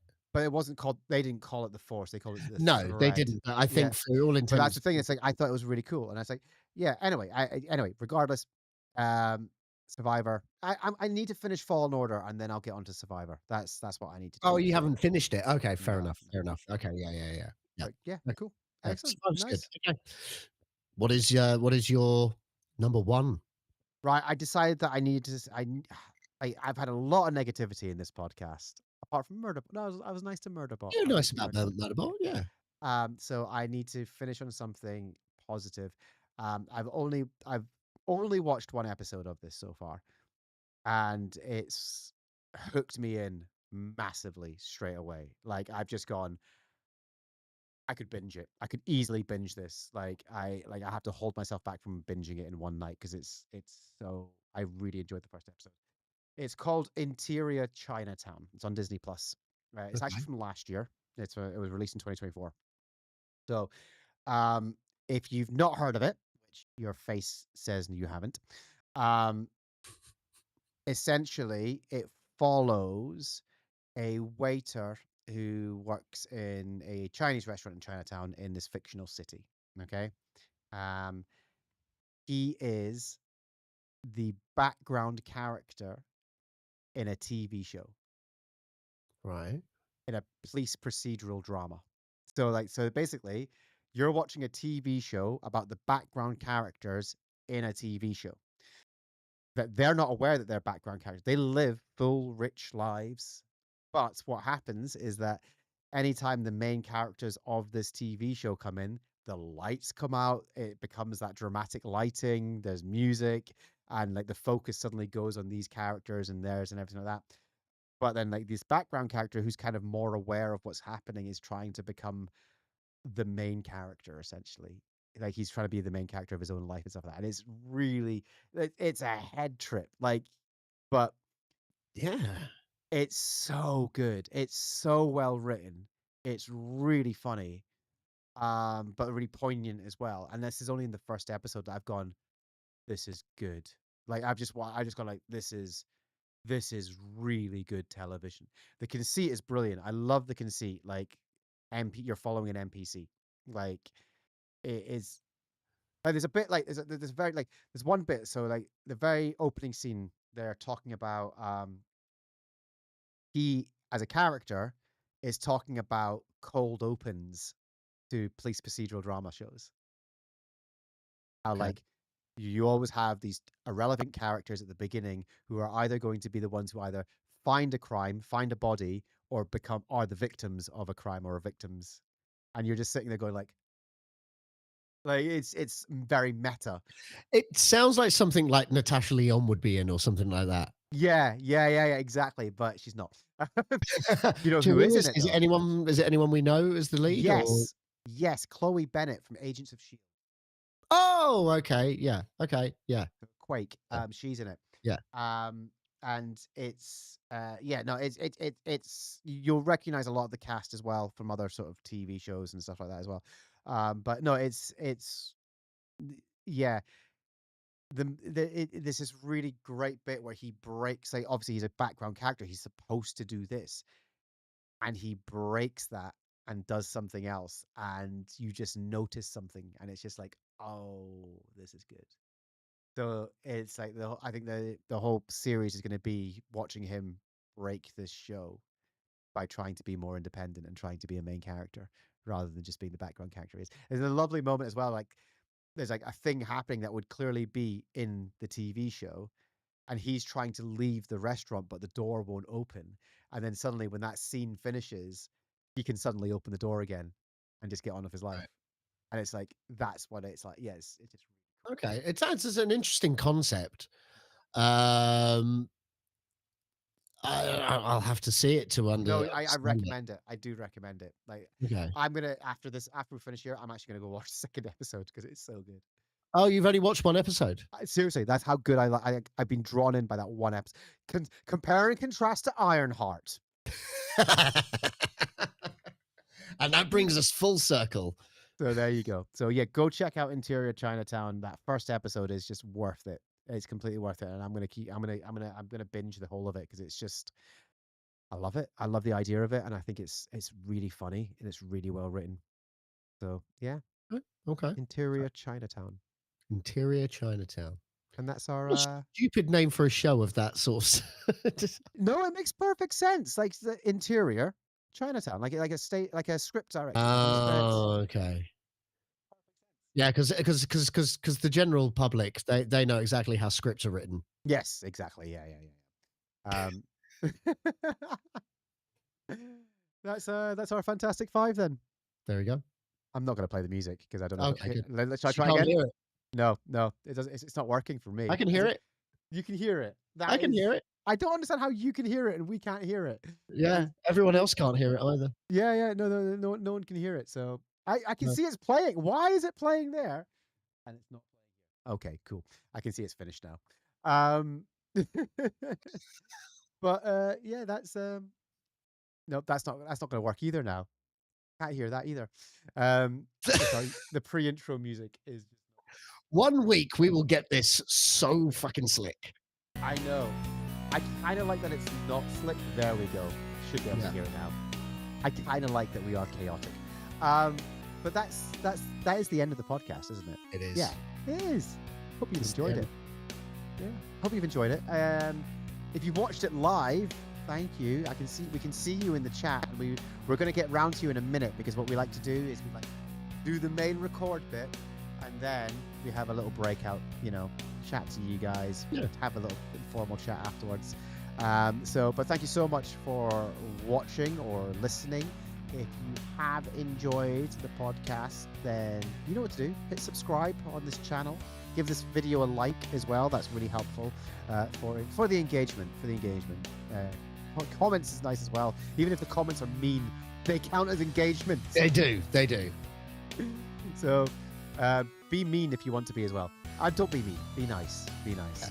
I still haven't uploaded this to other audio only things. I need to try and find a way that's more efficient. Like, that's what I need to do.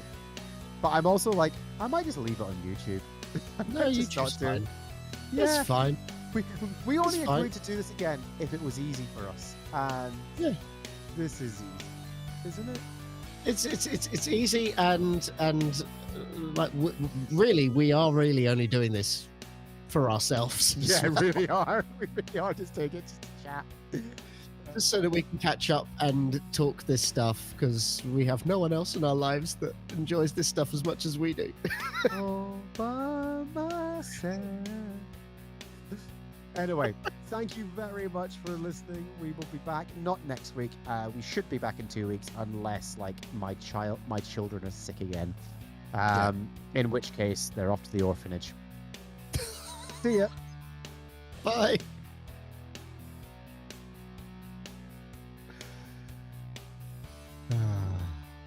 There's a tinge of truth in your voice. I mean, no, not. I mean, yeah. Shall we continue with the rock playlist that we had on that 90s grunge playlist? Sure, if you could make it a touch quieter, because it was quite loud earlier. It was quite loud earlier, wasn't it? It's now not playing. Quite loud. Oh, is it play? It's playing for you, but not for me. How fantastic! There we go. That is loud. Hang on, I had to change it separately for you.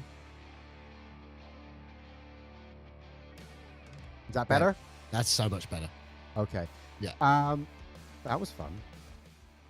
I don't know. Like, I genuinely, like, I've kind of given up on the sort of downloading it and uploading it onto audio platforms. Yeah, I get you. I'm wondering. I'm gonna have to look and see if I can grab like an RSS feed from YouTube and just see if I can just feed it through to these other places separately. Doesn't matter in the long term. It's fine. You know, I've gotten good at. I do clip it. I do clip the show, so I get rid of like the things. So it's like go straight to the podcast, so people who are watching it later on don't get the whole waiting for 5-10 minutes. While Yeah. So that's kind of good. So yeah. Cool. Who we got in the chat? Ephesus, hello. Hello, so Ephesus. Ephesus is the one who is the gingers. Okay. Oh, apparently the sound is going funky. Is that the music sound or our sound? Breaking up. Is it me? Ooh, I don't know. We'll have to. Secondary education out there. Can you tell? Hey, us? secondary education. But yeah, it's the Ephesus is against the gingers. I don't know. She just brings it up a lot. It's just like, she's like, sorry, just so distracted of like, because she's watched, because it's the guy from Gotham. It's the guy who played Jerome in Joker in Gotham. She said she's like I watched him in that and didn't think anything of it, but here in a video game, she just can't like move away from like how ginger he is. And also he was in the American version of Shameless. I think that's where I had zero interest in watching that. Oh, so the same. I didn't even have interest in watching the British version of Shameless. It had its moments. It had James McAvoy. Oh yes, it did have James McAvoy. Yes, it did. I just sort of thought it was sort of trying to be a grittier version of the royal family. Right. Yeah. That's sort of how it sort of felt. That's pretty accurate, actually, in terms of. It's fine. It's fine. But it's not a show that I'm rushing to ever watch again. Yeah, I get you. Okay, you know? He's distractingly ginger. It's captivating. So you're saying that you find the gingerness attractive? Is that what it is? Is that it's not something you're against? It's something you're into. Ooh, okay. That's a different dynamic then. Like that. It's like, it's basically, so you've had an awakening. It's like when a young girl saw David Bowie in the Labyrinth for the first time. You know, it was an awakening for some people. I mean, not just for young girls, like just and young boys as well. yeah, Yeah, just everyone. Like, Yeah. Goblin King, come on. it's all about that was a captivating and distracting crotch. It definitely was there. Yep. It's if you want to know what the point of the movie was, it was that point. So what have we got here? Fallen Order was all right. Curious where the third is going to go. Oh yeah, no spoilers because I'm this is my first playthrough of the second one, so I'm barely scratching the surface of the intro. I think I've done 3 play sessions of it, and There you where go. am I? I've just brought it up on the screen. Just sorry, I had to. What Just have you David brought up on Bowie's the screen? crotch.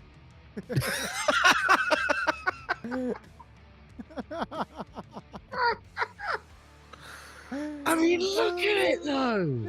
Just look at it though. Look at it. It's just so. It's so captivating. It's like a molehill in a garden. Like it's just. It's a thing of wonder. It can be seen from outer space. Do you reckon he was buried in that? Yeah, the entire thing just held. With the wig as well. Oh yeah, yeah. Just, yeah. Why not? Why not? Oh, Secondary wow. Education. Monarch of the Glen is a better show with James McAvoy in it. I'd never watched Monarch of the Glen. And you call yourself Scottish? No, I am Scottish. I've watched Still Game, mate. That makes me more Scottish than like that's. I remember trying to introduce because I tried to introduce Still Game to my wife and her dad, and they just did not get it. Like Right. they just did not Yeah. get it. I love it. It's so funny, but they were just like stony faced, like what you put on. But I remember years ago because like if you don't know, have you watched Still Game at all? Have you ever seen it? Still Game. Hold on. I do know Still Game, and I'm just trying to remember what it is. It's the Scottish pensioners who just 2 old pensioners who just get on hijinks around an estate in fictional Craig Lang, just outside Glasgow. It's huge in I Scotland. don't think I did. Basically, when you're the baby box in Scotland is just a bottle of Iron Brew and a DVD box set of Still Game. That's literally all you get in the baby box. So it's a big thing in Scotland. It's based on characters that came from a Scottish sketch show. I recognize it. Yeah, I've just Yeah. looked it up. Yeah, I recognize it. Yeah. So there was a Scottish sketch show back in sort of the early 2000s called Chewing the Fat. And those 2 characters, and a lot of the characters that are in Still Game came from Chewing the Fat. I'm like one of the sketches that was in Chewing the Fat. I loved Chewing the Fat. It was they had a couple of like sort of famous sort of obviously every sketch show has those famous sort of sketches where everyone knows and quotes them. They say one of them without giving you any context. 2 characters just go no do that. How? Just no. And like you said to any Scottish person, they'll be like, yes. Okay. Yeah, they get it. But I remember introducing it. I tried to make someone when I was living in Leeds back in like again early 2000s. I tried to introduce it to someone in Leeds. They did not get it at all. Yeah. Okay. It was just like, and I was so naive to that at the time as well, because like I was like early 2000s. I was in like my very early 20s, like 21, 22 at that point, living in Leeds. I'd lived in Scotland my entire life. I just did not appreciate how little Scottish humor traveled outside. Like certain things. Obviously, Billy Connolly traveled, but like, Yeah. But also, but this is before like internet stuff as Yeah. well, because now Yeah. because of the internet, we also know about like the way Scottish people write stuff down there, because a lot of like Scottish people will write things phonetically. in their Yes. accent. Yes. And I think I don't know if that was if that started with text messages. It's certainly, I can't imagine you were at school writing your essays in that in that Oh kind no, of 100% it'll start with text messages and like, yeah, Yeah. and just gone from there. But yeah, it's funny. Like, just yeah, I just didn't appreciate that chewing the fat would not travel. Yeah. No, that's fair. That's fair. What's he saying? How are they now on Burniston? How are they on Burniston? Who's on Burniston? Different sketch show Burniston. Oh, is it? The Burniston, the most famous sketch from Burniston is the two Scottish guys trying to use the voice-activated lift. Oh, right. Yes, I have seen that. Yeah. Seen that. Yeah. Because there's a whole wealth of like Scottish sketch shows, and it's like, yeah, there's like Burniston, there's a Limmy show as well, which Yeah. I'm gonna say this is sacrilege as a Scottish person to say. I'm just not a fan. Just not a fan of Limmy show. I'm a fan of Limmy. I think Limmy's hilarious. Some of his stuff is hilarious. The one of the best sketches is What's Heavier, a ton Yeah, of that's steel. hilarious. No, exactly. That's hilarious. His show, that show is so hit and miss. Like, it's so hit and miss. Like, you've got What's Heavier, a ton of feathers or a ton of steel or whatever, a ton of bricks. Like, that's funny. But then you have other ones which are like, I don't understand why this is funny. Like, I struggled with it, and it was a very hit and miss show. Whereas with Chewing the Fat and Burniston, it was like, it was more hit than miss. You know, the ratio was better. So, yeah. I get it. I mean, we don't really have that sort of representation of London, unfortunately, like a real London sketch show, because I think a lot of it just comes across as like our representation of London is EastEnders. That's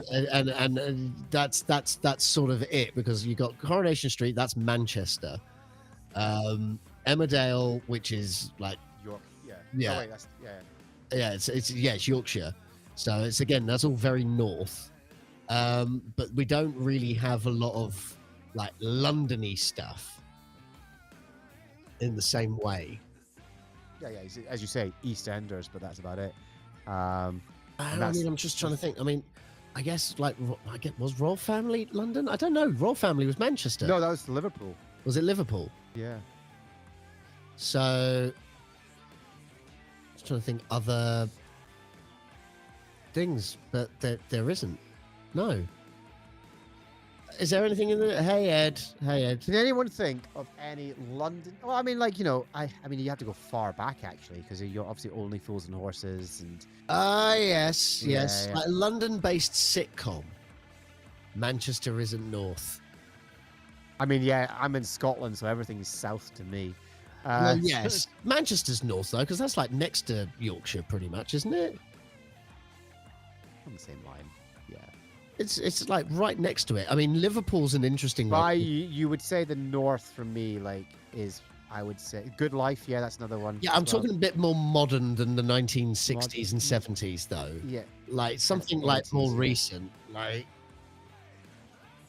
more Um, recent. what's its face with Phoebe Waller-Bridge? Fleabag. That was London. Fleabag, yeah. But But then I was wouldn't say two it was seasons. based in London, but it wasn't London based, if that makes sense. Like, it could have been held anywhere. It wasn't like a celebration. It wasn't like a. Was it? I wouldn't really call it a sitcom either, because it was a comedy drama show that ran for 2 series. Was critically acclaimed, but it wasn't a sitcom. Yeah. I guess Miranda. Yeah. I mean, like, yeah. But then I think you're thinking of like shows where, like, because like there's, and when you think of like Still Game, it's like Glasgow and Scotland and like Craig Yeah. Lang, that those are like, those are as much of a character in that show as like, whereas like a lot of these sitcoms, like Fleabag, could have happened anywhere. Yeah. So yeah, I'm just trying to think of like Peep Show. Peep Show. Okay, I just didn't like Peep Show that much personally. I loved Peep Show, but I think Peep Show actually did that because it was very that's very that's London probably based. London. Yeah. No, Yeah. I'll accept that. Okay, yeah, Peep Show. Black Book? Spaced. That was Based. that was London. Yep. Yeah. The Office. Well, no, that was Slough. Slough, yeah. Which you can now get to from London on the Elizabeth line. There you go. There you go. Would you say the In-Betweeners? Like, I know it wasn't in London itself. It was kind of outside of London, but like, I don't know. It's hard because I guess London, because I've forgotten his name now, but he's very old London lad, isn't he? That guy. Yeah, He's very Jason Buckley, isn't it? Is that his name? I feel sorry for him though as well because he's like not like his character at all in real life, but like people think he is. Yeah. No, that's it's the curse of that sort of thing. It's like have you ever heard the guy who plays Grant Mitchell? You ever heard him speak? No. You know, Grant Mitchell's, he's all like this, he's all like hard man and all this. But when he talks, he is actually a very, enunciated actor. Oh, it's like Juno, what's her face from Ted Lasso? Oh yeah. Oh yeah, she's like posh. Yeah, really posh. And Jamie Tart. Jamie Tart is like a posh London accent. Yeah. Jodie Comer as well is really Liverpudlian. Like she's like, wow. Yeah, and it's Christian Bale's real accent is mad as well. Well, he's Welsh, isn't he? Yeah. So his proper accent is like mad when you hear him talking it. Like, yeah. Nicholas Hoult, in every interview you hear, he sounds very Welsh. He's all like, and all I see, your daughter talks a bit like that, and it's very odd. Oh, here we go. Here's Londonist. Here we go. I found a website. A map of sitcoms set in London. Okay. I'll bring up. Let's hear him. Let's hear him. Okay. So we've got Desmond's. Oh my God, Desmond's! Wow, I love that. That was a fantastic show. I loved that one. I watched that every week. London was important in that show. London was really important. That's true. And then there was Pork Pie, the spin-off series after Desmond died. Yeah. Motherland. That's London based. Never heard of it. Oh, it's about mothers. It's actually really good. Really. Oh, okay. Good. This is a map. All right. Okay. Cool. This is actually a map, so you can actually go in. So set in the 2010s. So the Windsors. I mean, okay. W1A. Okay. Oh, Dirk Gently. Well, would you say that's? Yeah, maybe. Oh, wait, Dirk Gently, the investigator. Yeah. On Apple TV Plus, trying on Apple TV Plus.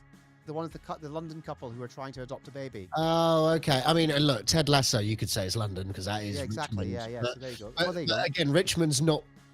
There's lots of characters in Richmond, but the city of London is not really a part of the story of Ted Lasso. Well, trying very much is like they live in Camden and like everything is like it's very London based. So that's okay. I am like literally now flicking through. Oh my God, Babes in the Wood. That's a flashback. I mean, it's been so long. Black Books. Black Books. Was that London? Yeah, it's London. Okay. It was all based in one shop though, so again, like the character. Yeah, again, it could have been anywhere. It's like the IT crowd as well was technically London, but it could have been anywhere, wasn't it? So it could have been in any IT department, and Black Books could have been a bookshop in because he's Irish as well. Yeah. It could have been anywhere. Yeah. Space is one. I mean, but again, space could really be in anywhere. and Son back in the 60s. Absolutely fabulous. Yeah, I guess because that was also very much like London club culture, like the bar culture and the glamorous PR world and all of that sort of stuff. Yeah, exactly. Yeah, that could have only happened in London. Yeah, that's fair. That's fair. The 80s. Oh my God, I didn't know about this one. What's that? It's a Jim Davidson sitcom. What? Yeah. No. It's called Up the Elephant and Round the Castle.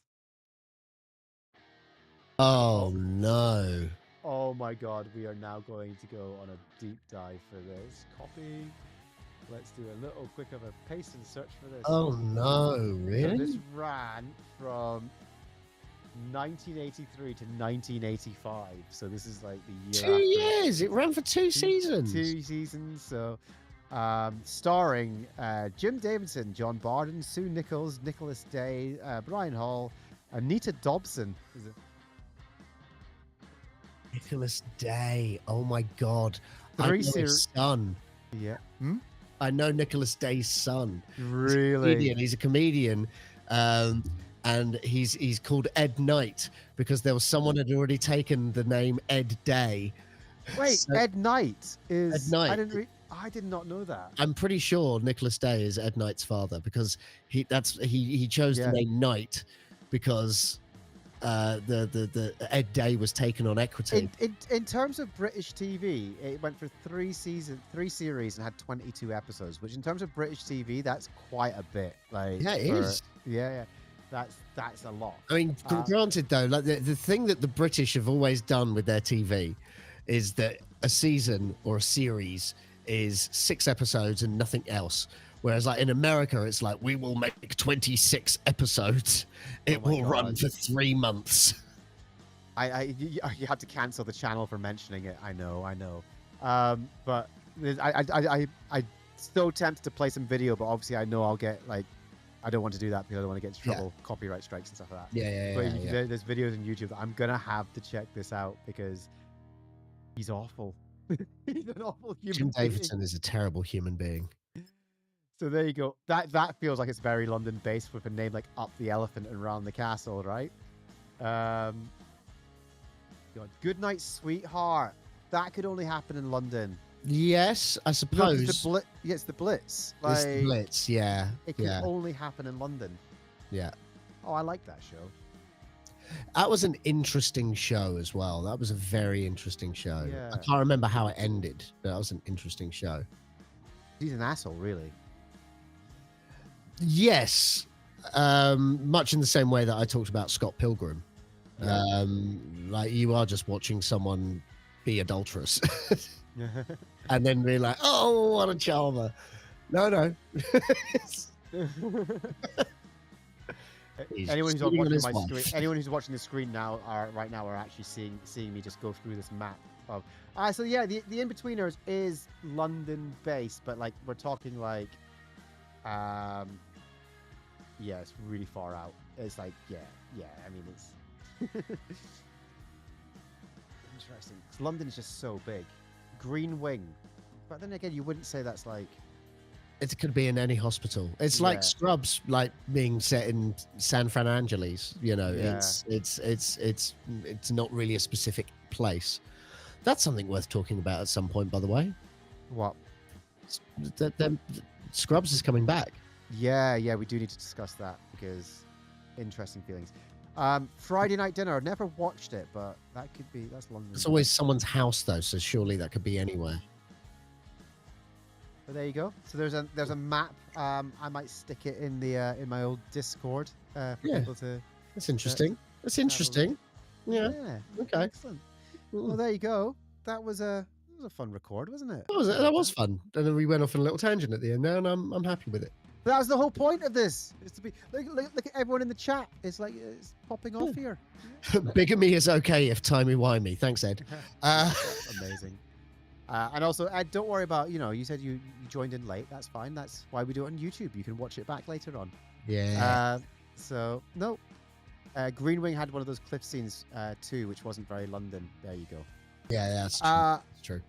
Shall we say, well, thank you very much for listening, watching, whatever you did. Hope you enjoyed the episode.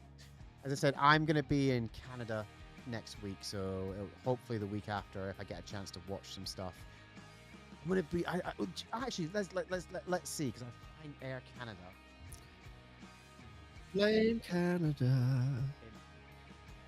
Entertainment. I can't believe I've been to Canada 3 times now over the last 3 years. It's pretty cool. Let's see. What can I watch? Chat. People, what should I watch on the plane? So, entertainment. Here we go. Entertainment. Do we have a You can always list? take What's a on? tablet and watch whatever you want, by the way. Well, I'm going to do that. But to be fair, last time I watched, not last time, but the year before, I watched the Mario movie because that was on, and I was like, oh, cool, because I've seen that. So I saw that. Mickey. Oh, I want to see. Is it Mickey 17? I want to see that actually. Yeah, I'd like to see that. Yeah. Do that, yeah. What other movies have they got? Free Guy, I've seen already. It was fine. Free Guy's fine. I like Free Guy. It was fine. Yeah, no, it's one of those. It's like it's not going to change your life. Beetlejuice. I haven't watched that yet. You haven't seen that? It's very good. Oh, I'll be watching that then. It starts off. I'll be honest. It starts off in a way where you're like, oh, I'm not so sure about this. Yeah. But when it kicks in, it kicks in. It's great. But it definitely starts off in such a cliche way where you're just like, oh, really? We've got. But then, yeah, it's really good. I'm gonna have to watch Better Man.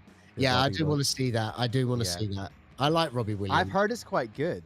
Yeah, no, everyone said it was amazing. It just no one went to see it. Yeah, I might torture myself and watch Borderlands because I love the game, but I've heard it's a terrible film. No, I've heard it's awful. Yeah. So there's quite a bit here.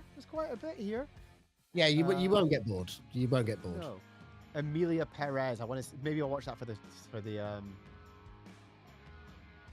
Oh, Joker, the second Joker film. I don't want to watch it, but I'm going to. I look forward to talking to you about that because my experience of watching that film is probably one of the funniest experiences. So basically, our next podcast will probably be me talking about what I watched on the plane to and from Canada. That's not a bad thing. And spoiler talking Superman. Yeah. Oh, I enjoyed Paddington in Peru. That was good. I never saw that. It's nice. It's not amazing. It doesn't push the boat out. It's nowhere near as good as the second Paddington. Paddington 2 is the best Paddington film. Yeah. Right? Because Hugh Grant is just amazing in it. Yeah. But it's nice. It's just a nice film. It's Paddington. It's like it's a comfort blanket of a film. Oh, you got Nosferatu there. I want to see that. Did I see that? That's there. It's up. No, you've just gone off the page it was on. Don't see it. Oh yeah. Oh, I need to check that out. Okay, I'm gonna have way too much to watch. I'm not gonna watch any of too many of them. I'm gonna have to make a list. And Fall Guy. I want to watch that as well. It's Emily Blunt. I forget. Still, the only film I've seen with her in is the Muppet movie. I forget every time. I just forget, and then you remind me, and it pops back into my head, and I just think it's hilarious. Yeah. Oh. Watchmen Chapter 1. Oh, I want to see that as well. Animated movie. See, I'm gonna watch Wicked. Wicked's good. And Wicked's Venom. good. Wicked's good. Yeah, I've seen Wicked. I mean, there's one moment. Two things I would say about Wicked. One, there was a moment where she's like outside and she's singing, and like sort of the music stops and her voice stops, and you go, that sounded so much like she's in the studio. Like it didn't sound like there was no. She's outside, so you're hearing nothing, but it sounded so like enclosed, and I was just like, The other thing though is it will change the way you feel about the Wizard of Oz, because basically everyone in the Wizard of Oz is a terrible person. Amazing. Well, I think I'm going to have plenty to watch on the plane on the way over to Canada and the way back. And on the way back. Yeah. So we'll definitely be Well, we'll probably end up chatting about all those things when I get back, depending on how much time I'll try and get Superman seen as well. And we'll probably be talking Fantastic Four.